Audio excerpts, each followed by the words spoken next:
नमस्कार, बेबाक देख रहे हैं आप। आपके साथ मैं हूं साकिब सुमन और बेबाक में आज मसला आरक्षण का है, क्योंकि सुप्रीम कोर्ट की तरफ से तमाम राज्यों से जो सवाल पूछा गया है उसके बाद एक बार फिर से आरक्षण का मसला गरमाता चला जा रहा है। आज बेबाक की टीम तमाम तरीके के रिसर्च करके आपके सामने तमाम उन तथ्यों को रखने की कोशिश करेगी ताकि आप भी समझ पाएं कि ये आरक्षण का जिन जो एक बार फिर से बोतल से निकला है इसके मायने क्या है। चलिए करते हैं शुरुआत।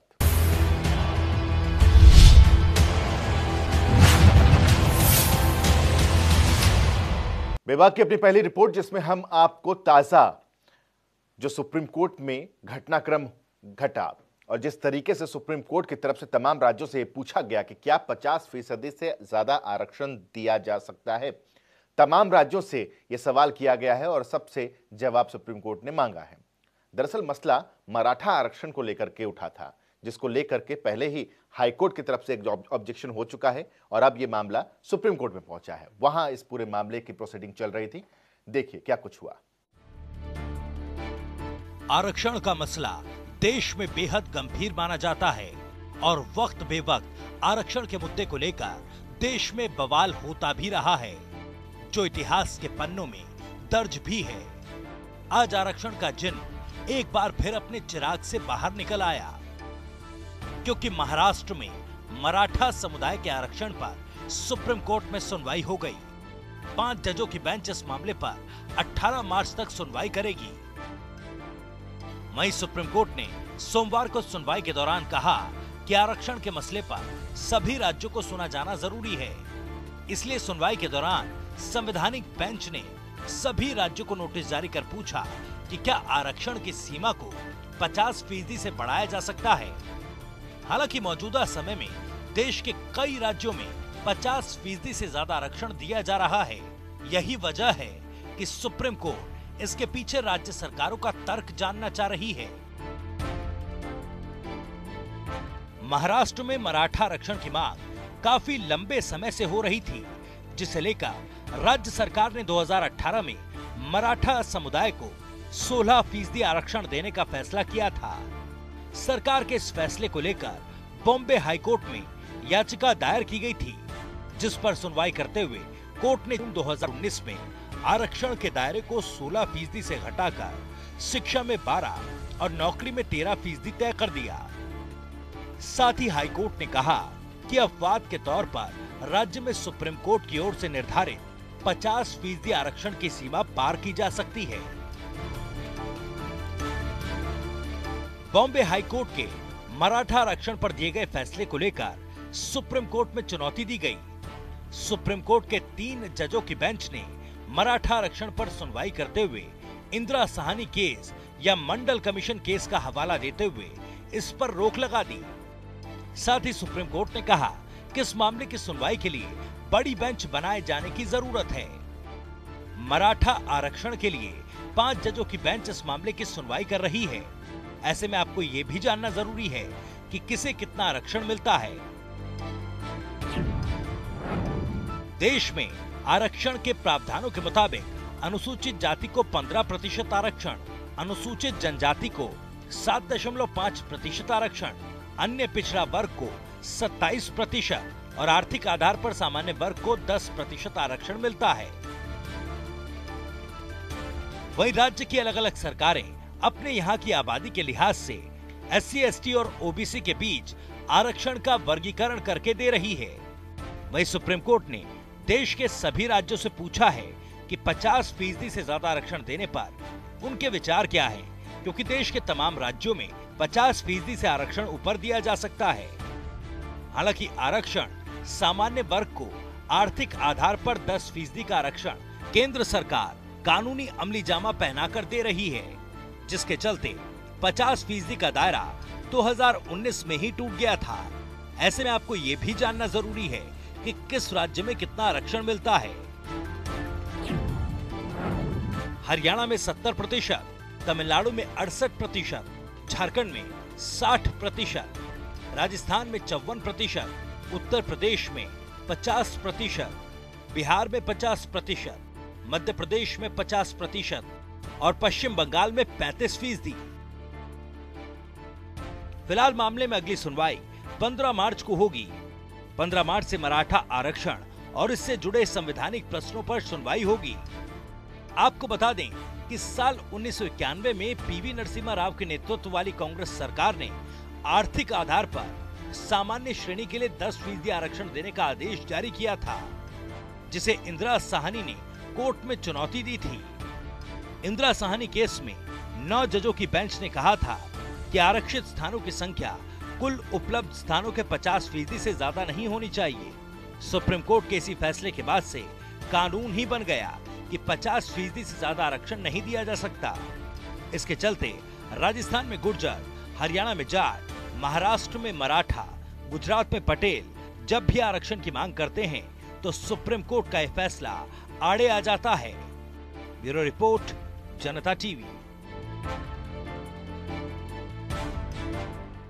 हिंदुस्तान में आरक्षण का खेल एक अलग तरीके से ही खेला जाता है, जिसमें राजनीति पूरी तरीके से इन्वॉल्व हो जाती है और इस राजनीति की वजह से अलग अलग तरीके से आवाजें उठती हैं, कहीं से इसके पक्ष में तो कहीं से इसके खिलाफ। देखिए।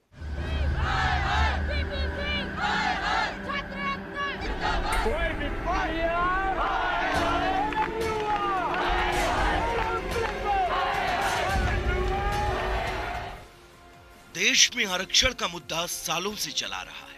आजादी से पहले ही नौकरियों और शिक्षा में पिछड़ी जातियों के लिए आरक्षण देने की शुरुआत कर दी गई थी। इसके लिए अलग अलग राज्यों में विशेष आरक्षण के लिए आंदोलन होते रहे। राजस्थान में गुर्जर, हरियाणा में जाट और गुजरात में पटेलों ने आरक्षण की मांग उठाई। और आरक्षण एक ऐसा मुद्दा है जिसने देश की सियासत को नया मोड़ दिया। वहीं 90 के दशक में तत्कालीन प्रधानमंत्री वीपी सिंह ने सरकारी नौकरियों में मंडल आयोग की सिफारिशें लागू करने का ऐलान किया, जिसके बाद देश में आरक्षण विरोधी हिंसक प्रदर्शन भी देखने को मिले, क्योंकि मंडल कमीशन की सिफारिश मुताबिक पिछड़े वर्ग को सरकारी नौकरियों में 27% आरक्षण देने की मांग की गई, जो पहले से चले आ रहे अनुसूचित जाति और अनुसूचित जनजाति को मिलने वाले 22.5% से अलग था। यानी कि नए आरक्षण नीति के बाद आरक्षण की सीमा 49.5% तक पहुंच चुकी थी। पहले से बेरोजगारी और सिस्टम की खामियों से जूझ रही नौजवानों के गुस्से ने आरक्षण की आग में घी डालने का काम किया और देश के कई विश्वविद्यालय आरक्षण की आग में झुलसने लगे। वहीं पुलिस प्रशासन ने आंदोलन को रोकने के लिए लाठी, गोली, आंसू गैस तक का सहारा लिया, जिसमें बहुत खून खराबा हुआ। जिसके बाद साल 1992 में सुप्रीम कोर्ट ने 27% ओबीसी आरक्षण बरकरार रखा। कोर्ट के मुताबिक क्रीमी लेयर इस दायरे से बाहर रहनी चाहिए। आरक्षण का उद्देश्य केंद्र और राज्य में सरकारी नौकरियों, कल्याणकारी योजनाओं, चुनाव और शिक्षा के क्षेत्र में हर वर्ग की हिस्सेदारी सुनिश्चित करने के लिए की गई, जिसमें समाज के हर वर्ग को आगे आने का मौका मिल सके। सवाल उठा कि आरक्षण किसे मिले। इसके लिए पिछड़े वर्गों को 3 कैटेगरी, अनुसूचित जाति, अनुसूचित जनजाति और पिछड़ा वर्ग में बांटा गया। भारतीय संविधान के अनुच्छेद 15 और सामाजिक और शैक्षणिक रूप से पिछड़े वर्ग के लिए आरक्षण का प्रावधान किया गया। इसके लिए शर्त है कि उस खास वर्ग को साबित करना होगा वर्गों के मुकाबले सामाजिक और शैक्षणिक रूप से वो पिछड़ा हुआ है। भारत में आरक्षण के लिए राज्यों ने पिछड़ा वर्ग आयोग का गठन किया, जिसका काम राज्य के अलग अलग तबकों की सामाजिक स्थिति का ब्यौरा रखना है। ओबीसी कमीशन इसी आधार पर अपनी सिफारिशें देता है। देश में आरक्षण बेहद गंभीर मसला है, क्योंकि आरक्षण को लेकर कई बार बड़े बड़े आंदोलन हो चुके हैं, जिसने देश की सत्ता तक हिला दी। ऐसे में मौजूदा सरकार हो या पिछली सरकारें, जब भी आरक्षण का मसला आता है तो हर कदम फूंक फूंक कर रखा जाता है। ब्यूरो रिपोर्ट, जनता टीवी।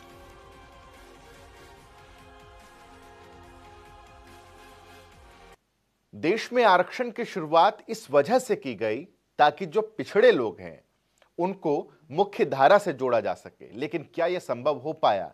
क्या दलित समाज जिसकी वजह से या जिसके लिए आरक्षण का एक प्रावधान किया गया था, वो दलित समाज आज समाज के मुख्य धारा से जुड़ पाया है? क्या उसकी स्थिति क्या है आज इस आरक्षण के लागू होने के दशकों बाद? देखिए। दलित, जिन्हें पहले अछूत कहा जाता था, जो भारत की कुल आबादी का 1/4 है, इन्हें अब सरकारी आंकड़ों में अनुसूचित जातियों के नाम से जाना जाता है। भारत के ग्रामीण समाज में तमाम जातियां अपनी जाति के पेशे करते आई हैं, लेकिन देश के अलग अलग हिस्सों में कई जगह दलित जातियों की आबादी इतनी ज्यादा हो गई कि उन्हें किसी खास पेशे के दायरे में बांध कर रखना मुमकिन नहीं था।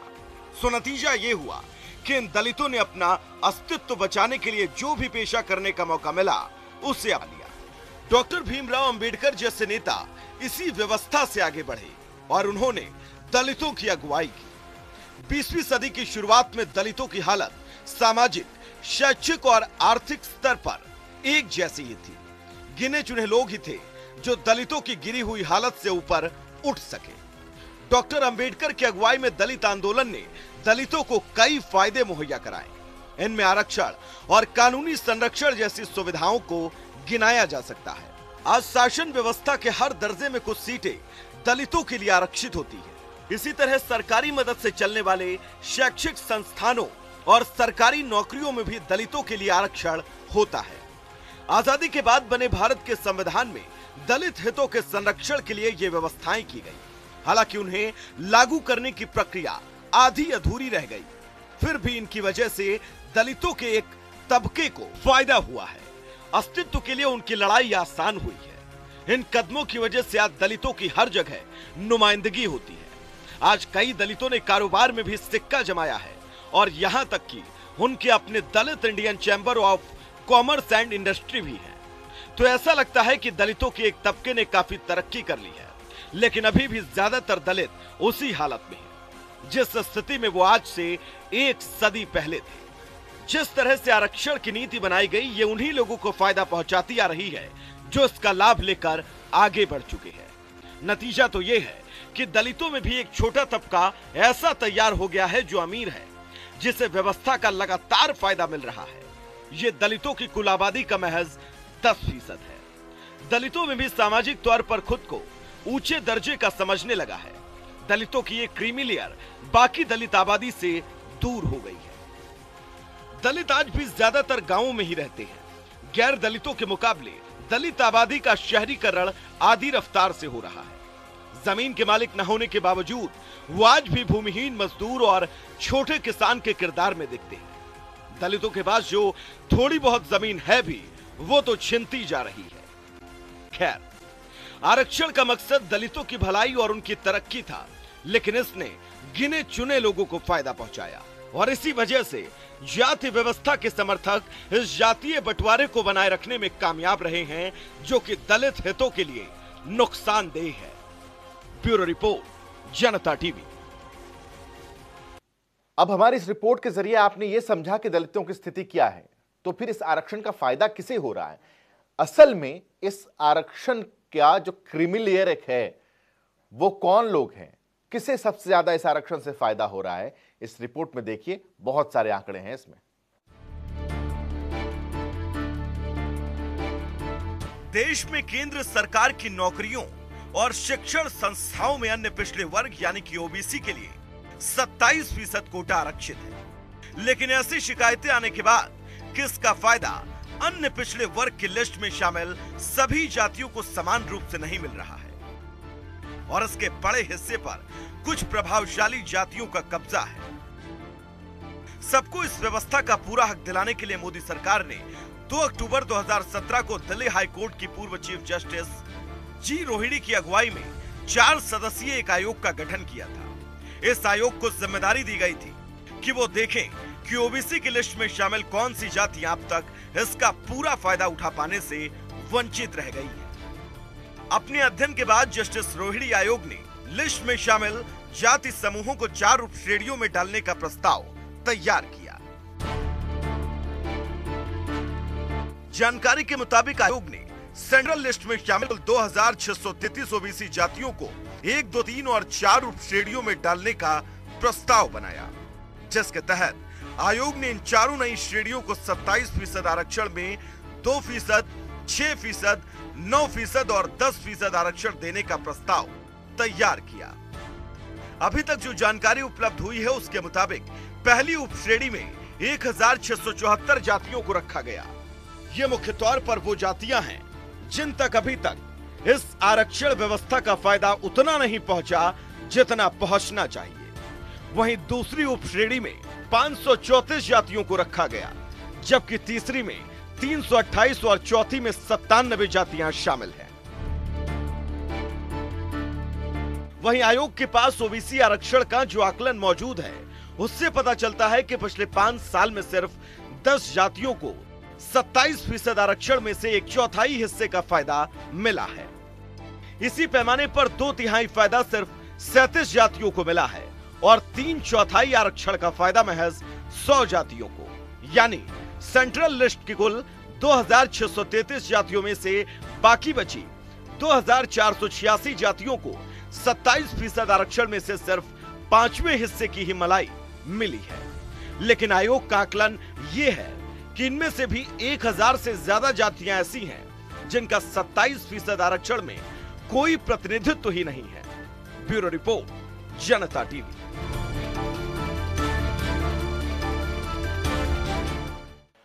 हिंदुस्तान में जातिगत आरक्षण को लेकर तरह तरह की बातें होती रही हैं, लेकिन आपको अंतर्राष्ट्रीय पटल से अब रूबरू कराते हैं कि विदेश में किन किन मुल्कों में आरक्षण की सुविधा है, किस तरीके का प्रावधान वहां पर है, क्या उससे हिंदुस्तान को कुछ सीखने की जरूरत है या हिंदुस्तान में जो प्रावधान है उनसे बेहतर है। देखिए इस रिपोर्ट में। आरक्षण के मुद्दे पर हंगामा सिर्फ भारत में ही नहीं हो रहा, बल्कि विदेशों में भी होता रहा है। लेकिन भारत में इस वक्त करीब 49.5% आरक्षण की व्यवस्था है, यानी सरकारी नौकरियों और हमारी शिक्षा व्यवस्था के बड़े हिस्से में आरक्षण अहम भूमिका निभाता है। आंकड़ों के मुताबिक भारत की करीब 70% जनसंख्या आरक्षण के दायरे में आती है। इनमें वो लोग भी शामिल हैं जो आर्थिक रूप से संपन्न हैं, लेकिन फिर भी वो लोग आरक्षण का फायदा उठाना नहीं भूलते। आरक्षण को लेकर जिस तरह की व्यवस्था भारत में है, वैसी शायद ही दुनिया के किसी और देश में हो। आज हमने जब विदेशों में आरक्षण की स्थिति पर रिसर्च की तो हमें कुछ नई जानकारियां मिली। कनाडा में एम्प्लॉयमेंट इक्विटी एक्ट है, जिसके तहत महिलाओं और विकलांगों को सरकारी नौकरियों में आरक्षण देने की व्यवस्था है। हालांकि वहां किसी भी समुदाय या अल्पसंख्यकों को नौकरी में आरक्षण देने की व्यवस्था नहीं है। इसी तरह से चीन में करीब 55 अल्पसंख्यक समूह ऐसे हैं जिन्हें कुछ सुविधाएं मिलती हैं, लेकिन ये सुविधाएं भारत के आरक्षण जैसी नहीं हैं। चीन में अल्पसंख्यकों की ये संख्या कुल जनसंख्या का 8.41% है, जबकि भारत में करीब 70% जनसंख्या को आरक्षण मिलता है। वहीं ब्राजील में साल 2014 में अश्वेत लोगों के लिए सरकारी नौकरियों में 20% आरक्षण की व्यवस्था की गई। हालांकि ये कोटा 10 वर्षों में यानी 2024 तक खत्म हो जाएगा। पाकिस्तान में अल्पसंख्यकों यानी गैर मुस्लिमों के लिए नौकरियों में 5% आरक्षण की व्यवस्था है। हालांकि 2015 में ऐसे आरक्षित पदों में से 70% पद खाली थे। नेपाल में भी सरकारी नौकरियों में 45% आरक्षण की व्यवस्था है, जिसमें बहुत से समुदाय शामिल हैं। हमारे देश में एक भावना यह है कि सरकार जो करती है वो खराब ही होता है। हमारे देश के लोग सरकारी दफ्तरों में नहीं जाना चाहते, वो सरकारी स्कूलों में अपने बच्चों को नहीं पढ़ाना चाहते, वो सरकारी अस्पताल में अपना इलाज भी नहीं कराना चाहते, लेकिन लोगों को सरकारी नौकरियां बहुत लुभावनी लगती हैं। ऐसे में कहना गलत नहीं होगा कि जिस तरह दुनिया की सुपर पावर बनने के लिए कोई आरक्षण नहीं होता, उसी तरह कोई देश या समाज सिर्फ आरक्षण के आधार पर आगे नहीं बढ़ सकता। हमें जाति के आधार पर दिए जाने वाले आरक्षण और इससे जुड़ी राजनीति का बहिष्कार करना होगा और आर्थिक आधार पर आरक्षण देने के लिए जरूरी बदलाव करने होंगे। इससे भारत में एकता बढ़ेगी और देश प्रगति करेगा। ब्यूरो रिपोर्ट, जनता टीवी। तो इसी के साथ विभाग में आज के लिए बस इतना ही। कल कुछ और तथ्यों के साथ आपके सामने हाजिर होंगे। फिलहाल दीजिए इजाजत। छोटा सा ब्रेक, खबरों का सिलसिला लगातार जारी है।